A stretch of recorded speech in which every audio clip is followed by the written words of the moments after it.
मरने के बाद स्वर्ग के द्वार पर 4 व्यक्ति खड़े थे। इन 4 व्यक्तियों में पहला राजा था, दूसरा एक बिजनेसमैन था, तीसरा पंडित था और चौथा एक आम आदमी मजदूर था। किसी को भी यह पता नहीं था कि कौन स्वर्ग के अंदर प्रवेश कर पाएगा और कौन वहीं से वापस लौटा दिया जाएगा। सब स्वर्ग का दरवाजा खुलने की राह देख रहे थे और आपस में बात कर रहे थे।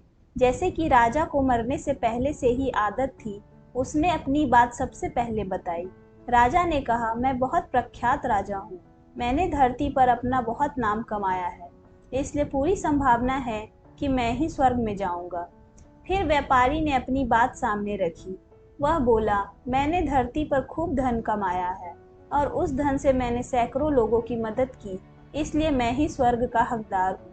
अब बारी थी पंडित की, तो पंडित ने मुंह खोला और सबको यह कहा, चाहे तुम जो सोच लो, लेकिन यह बात तो तय है कि स्वर्ग के दरवाजे खुलेंगे तो मेरे लिए ही। सब जानते हैं कि पंडित दिन रात भगवान को याद करते हैं, इसलिए स्वाभाविक है कि स्वर्ग में पंडित का स्वागत किया जाए। जब सब ने अपना अपना पक्ष रख दिया, तब सबकी नज़र उस मजदूर पर थी जो चुपचाप अपनी नज़रें नीचे झुकाए बिना कुछ बोले वहीं पर खड़ा रहा। स्वर्ग का दरवाजा खुला और वहां पर एक देवदूत आकर खड़ा हो गया। देवदूत के हाथों में एक पुस्तक थी जिसमें इन सभी के कर्मों के बारे में लिखा हुआ था। देवदूत ने सबसे पहले राजा को अपने पास बुलाया और उसको पूछा, तुम बताओ, तुमने अपने जीवन में क्या क्या अच्छे कर्म किए हैं। मैं उन्हें इस पुस्तक में देखकर फैसला करूंगा कि तुम्हें अंदर आने देना है या नहीं। राजा ने कहा, मेरा राज्य जितना बड़ा था उतना ही समृद्ध था और मेरी राज्य के सभी लोग खुशहाल थे। सभी बड़े आनंद से रहते थे। मैंने उन्हें कभी भी किसी भी चीज़ की कमी नहीं होने दी। यही मेरे अच्छे कर्म हैं। देवदूत ने अपने पुस्तक में देखा और देखने के बाद राजा से कहा, तुम सच बोलते हो, तुमने अपने राज्य की प्रजा को बहुत सुखी रखा था,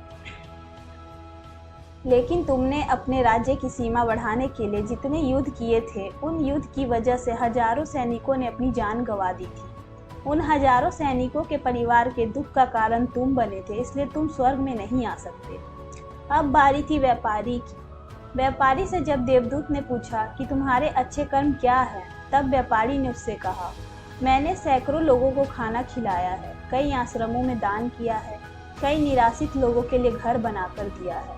यह मेरे अच्छे कर्म हैं। देवदूत ने फिर अपने पुस्तक में ध्यान से देखा और देखने के बाद व्यापारी से कहा, तुम्हारा कहना भी ठीक है कि तुमने बहुत दान धर्म किया है, लेकिन यह दान धर्म तुमने जिन पैसों से किया है, उन पैसों को कमाने के लिए तुमने न जाने कितने झूठ बोले हैं, कितनी हेरा फेरियाँ की है और कितनी मिलावटें की हैं, इसलिए तुम भी स्वर्ग में नहीं आ सकते। जब पंडित से यही सवाल किया गया तो पंडित ने बड़े ही आत्मविश्वास के साथ कहा, मैंने अनगिनत लोगों को ज्ञान दिया है, हजारों यज्ञ और पूजाएं की हैं और दिन रात भगवान का जप किया है। इससे अच्छा कर्म और क्या ही हो सकता है। देवदूत ने अपनी पुस्तक के अंदर झांक कर देखा और पंडित से कहा, आपने जितने भी लोगों को भी ज्ञान दिया है, उन बातों पर खुद कभी अमल नहीं किया। आपको यज्ञ, पूजा या भगवान का नाम निस्वार्थ भाव से कभी नहीं लिया, इसलिए आपका भी स्वर्ग में आना प्रतिबंधित है। मजदूर यह सब देखकर हैरान था। वह अब तक जिन्हें महान समझता आ रहा था, उनकी व्याख्या स्वर्ग के दरवाजे पर आकर बदल गई थी। धरती पर जिन कामों को अच्छा समझा जाता है, उनका यहाँ पर कोई मूल्य नहीं था। यमदूत ने जब इस मजदूर को अपने पास बुलाया और इससे पहले कि वह उससे कुछ पूछता, उसने खुद बोला, प्रभु, मैं जानता हूँ कि मैं भी स्वर्ग में आने लायक नहीं हूँ, लेकिन मैं फिर भी एक बार बाहर से ही स्वर्ग को झांक कर देखना चाहता हूँ। बस इससे ज़्यादा मेरी कोई इच्छा नहीं है, क्योंकि ऐसी इच्छा पालने के लिए मैंने जीवन में कुछ भी नहीं किया। मैं पूरा दिन मेहनत करता और जो भी पैसा कमाता उन्हें अपने परिवार के पालन पोषण में खर्च कर देता, इसलिए दान धर्म के लिए कुछ बचता ही नहीं। लोगों की भला मैं क्या सेवा करता, क्योंकि काम के बाद जो थोड़ा सा समय मिलता उसको अपने ही बूढ़े माँ बाप की सेवा में बिता देता। और यह सब करने के बाद मैं कभी कभी मंदिर भी चला जाता और भगवान से जैसा भी मुझे दिया है उस जीवन के लिए धन्यवाद कहता।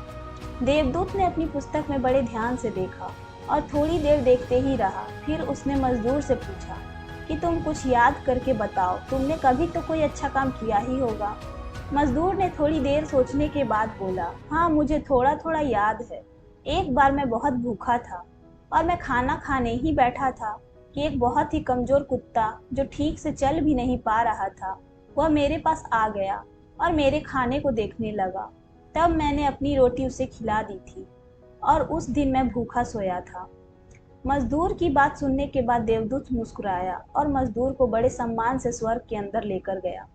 दोस्तों, अच्छे कर्म लोभ मोह माया इन सब भाव में आकर नहीं किए जाते और ना ही उन्हें अच्छे कर्मों की श्रेणी में गिना जाता है।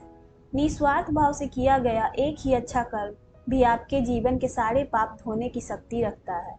इसलिए जब भी मौका मिले निस्वार्थ भाव से और अच्छे मन से अच्छे कर्म किया करें। आशा करती हूँ आपको ये कहानी बहुत पसंद आई होगी। इसी तरह की कहानी को सुनने के लिए मेरे चैनल को सब्सक्राइब करें। धन्यवाद।